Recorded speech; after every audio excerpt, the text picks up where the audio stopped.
Okey, kata bayar mana? Apa berapa? Berapa ya? Ya. Elok dia weh. Okey. Ya. Okey. Hai, ambil atas dulu buat balik eh. 11.59 pagi dah. Dah, keluar dah. 11.59 pagi dah. 12 kenapa ni? Elok ah. Tapi cara Pak Ya angkat tu kira okey lah. Banyak sikit dah. Banyak sikit tu. Bon beras Monggol. Duduk dalam ni dalam. Beras Monggol, beras Monggol. Masak. Boleh ayam Monggol ni. Boleh parah saya. Oh, cikgu nak hebat wah ni. Ya, dah kira nanti ni dapat tak payah ni dah belajar tang ni ya. Cara nak buat ni. Tak payah duk masuk universiti lah.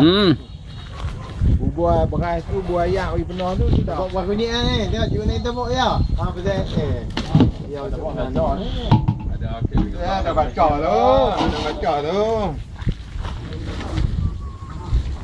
Yang ni cara nak ni patau pun kena ajak lepas. Kan patau. Yang kata orang pekat ni.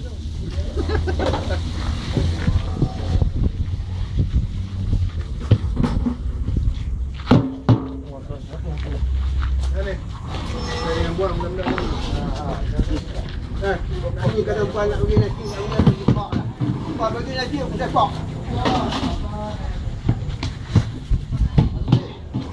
Weh. Okey. Ekor si ayam bah. Ambil eh. Tadi kita try ni. Udah kerah. Dia kerah. Habis-habis lembek dia kerah. Kalau Pak Ya dah. Bayar pakai lebih. Pakai lembek. Betul ya. Kerah pun sangkut sama mampau depan tak boleh mampau dah. Boleh juga. Lah dia tak boleh untung. Saya berat lagi kat hati. Mampu eh. Ni. Haji. Cikgu Naim. Video ni aku nak buat menantang ni semua ada dalam tu. Cerita. Cerita semua ada. Cerita cara buat ni pun ada. Mampu eh. Si tambah je lah.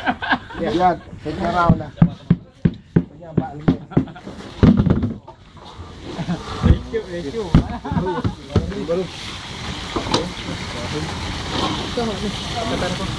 Oh, bukan.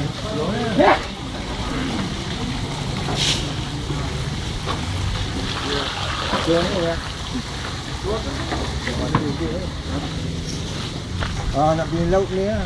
Dengan ikan. Ha, si. Di mana orang datang untuk laut dia negeri lepas ha. Ya, 300 ni. Ha. Ini. Kita bawa buat siap. Kalau nak murah hantar lori ikan. Kat Nazar masuk dalam. Ada gudang dah. Tu kecil besar semua dah ke. Yalah, kalau nak murah pun dah.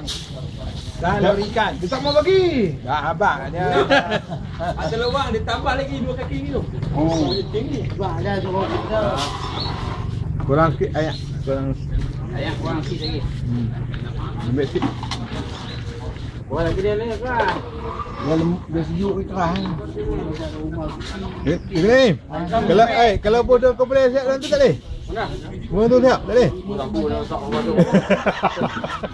Bukan nak makan. Dah nak ikhlas Ustaz. Ini semen. Oh nak keras senang ya. Kopi cak agak. Dah bayar tak boleh. Buah dia ketum tu. Bandul promote apa bijak kali yang tak boleh Ketum dia ketum tu. pakai kopi panggung ah. Kawan cak raga lah biasa. Ada kata ready apa semua dah ready. Dia cak raga lah. Kopi panggung pun ada putih pun. Nanti ada orang. Tak. Weh, ada orang duduk kat kedai tanah buat betul siap. Kawan-kawan lah.